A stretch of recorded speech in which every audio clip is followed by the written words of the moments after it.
Title: The Monkey and His Favorite Son. In the lush canopy of the Nandora jungle, where the sunlight filtered through leaves like golden dust and the birds sang from dawn until dusk, lived a wise old monkey named Baran.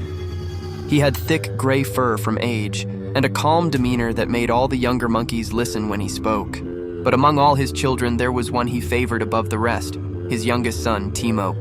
He could swing faster, think quicker, and mimic the humans who came near the edge of the jungle with uncanny precision. Baran adored his spirit, his curiosity, and his laughter. While the other children competed for their father's praise, it was always Timo who received it most often. "Look how Timo balances on one foot," Baran would shout proudly.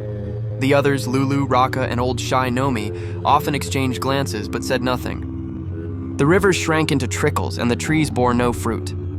The monkeys had to travel farther and climb higher in search of food. Baran, now older and slower, struggled to keep up. It was then that Lulu, strong and dependable, took charge of the daily forage. Raka built shaded resting spots for the elders, and Nomi, quiet and observant, discovered a hidden spring deep in the earth beneath a rock, saving the troop from thirst. And what of Timo? Timo was clever, yes, but he had grown used to being praised without trying. He still joked and played, but in the face of hardship, he waited for others to fix the problem. Baran noticed this, though he said nothing. One evening, after a long and tiring day, Baran called his children close. "I have watched all of you during this time," he said, "and I must speak honestly." Timo grinned, expecting the usual. But Baran turned first to Lulu. "You led without asking. Thank you." To Raka, "You gave us rest when we needed it most." To Nomi, "You saved us with your silence and your eyes." Finally, he turned to Timo. "You are still my son and I love you. But I see now that love is not meant to blind. I gave you too much of it and too little challenge. I am sorry." Timo's smile faded. "I thought I was special." "You are," Baran said gently, "but so are they. And special means nothing if you do not use your gifts when it matters."